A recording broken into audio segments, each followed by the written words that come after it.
Thank you so much. Great pleasure to be back here again. So I am going to, well, first of all, I'm going to show you my disclosures and then move on.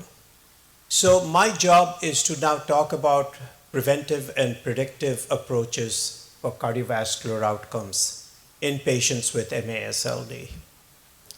So we heard a lot about futuristic approaches, and I'm going to bring you back to today, things that you can do in your clinic tomorrow when you go back. So the first thing to remember is that a high percentage of patients living with steatotic liver disease have a number of comorbidities, which include obesity, dyslipidemia, metabolic syndrome in over 70%, type 2 diabetes, chronic kidney disease. We also now recognize PCOS and a variety of other things. And in terms of cardiovascular disease, many of these patients have already had a cardiovascular outcome. Many have heart failure, coronary artery disease, atrial fibrillation, and so on and so forth. And even other metabolic diseases such as hypothyroidism are overrepresented. Now, the reason this is important is because patients, there's a bidirectional relationship between the liver disease and all of these comorbidities. Whereas patients who have MASLD have a greater risk of cardiovascular outcomes, hypertension, development of diabetes, metabolic syndrome, chronic kidney disease, and cancer. And of course, all of us know that cardiovascular disease is the leading cause of mortality. I think you need to reset your timer over here.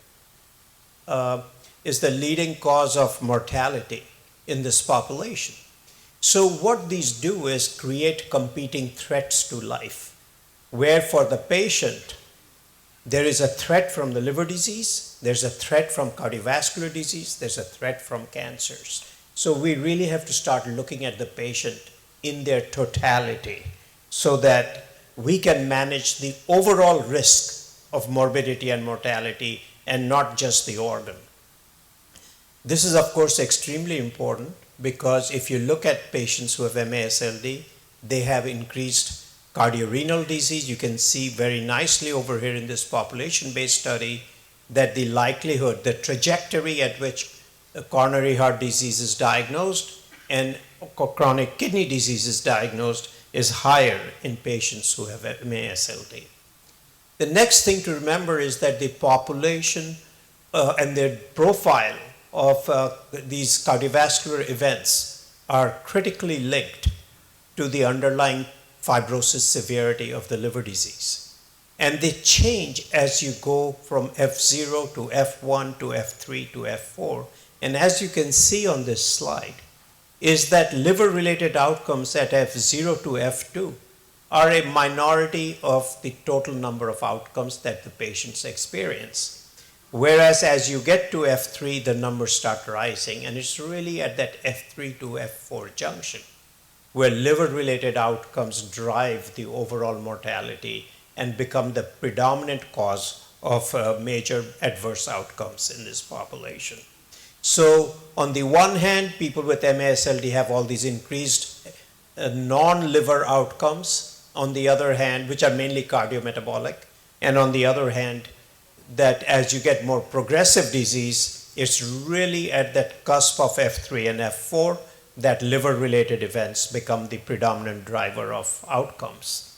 And we found that if you followed patients with MASLD long enough, at baseline, the degree of fibrosis is a very important predictor of your prognosis for even these extrahepatic outcomes.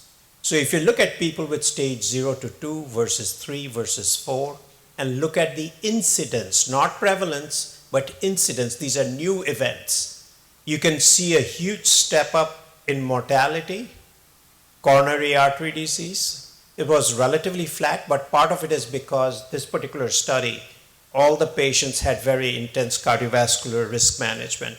But look at de novo hypertension development, from 6.5 all the way to 14.4. So we always think of cirrhosis as a condition which is vasodilated. Patients have low blood pressure. They're walking around with very low pressures. But here we are finding that it has changed. In the NASH cirrhotic population, the highest event that actually occurs is new onset of hypertension compared to all these other events. Similarly, decline in eGFR and the development of type 2 diabetes, also much higher in people who have more advanced disease. So what this has led to is this paradigm where when you get up to about F3, initially the cardiovascular disease is the principal driver of outcomes. And then when you get to F3 onwards, then increasingly the liver becomes your driver of outcomes. So that does not mean that if you get F4 and you have cirrhosis, that cardiovascular disease is no longer relevant. All that means is that the liver disease is now really taken off, and that is the principal driver of death. So all of this underlines why we are having this talk today, which is to define major cardiovascular events. So because we're talking about this is a hepatology group, it's good to remind ourselves, what do we even mean by the word cardiovascular events?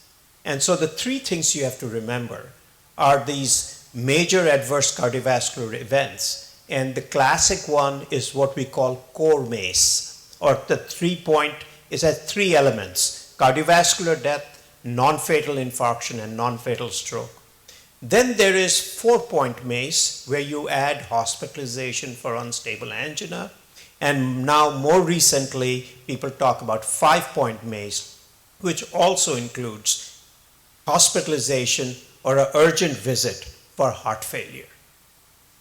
Now the first step, and this should be now part of every NASH doctor's, if you call yourself a serious hepatologist and you're running a NASH clinic and you're not doing this, you're committing malpractice. You have to calculate the cardiovascular risk. And the way you do it is you have the tool right at the bottom. You plug in this information: age, sex, race, blah, blah, blah, cholesterol, history of diabetes, smoker, and so on and so forth. And it gives you your 10-year risk score for cardiovascular event. So doing all of this prediction is great. Link it to management, it's not so great. So it is important, as I go through, I'll also try and do that. So 2 things you have to remember. If your LDL cholesterol is more than 190, and you have type 2 diabetes and you're between the ages of 40 and 75, that you don't need to do anything else. You go straight to a statin because your risk is high enough to directly warrant statin therapy.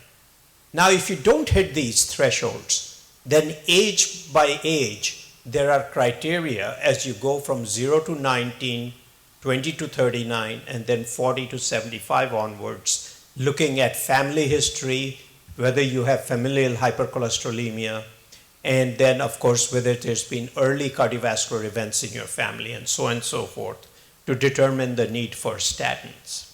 So what are these other features that will help you decide in someone under 40 years of age who has MASLD, whether you'll use statins? So these are the risk enhancers. So family history of premature ASCVD, persistently elevated LDL cholesterol over 160, chronic kidney disease, full-blown metabolic syndrome. For women, those who have experienced preeclampsia, chronic inflammatory diseases, particularly rheumatological disorders, and then ethnicity, note here, South Asian ancestry. So this is particularly relevant over here in the Indian subcontinent. And then, of course, there are lipid biomarkers, C-reactive protein, and others. And these are now all being combined to drive our ability to predict cardiovascular risk.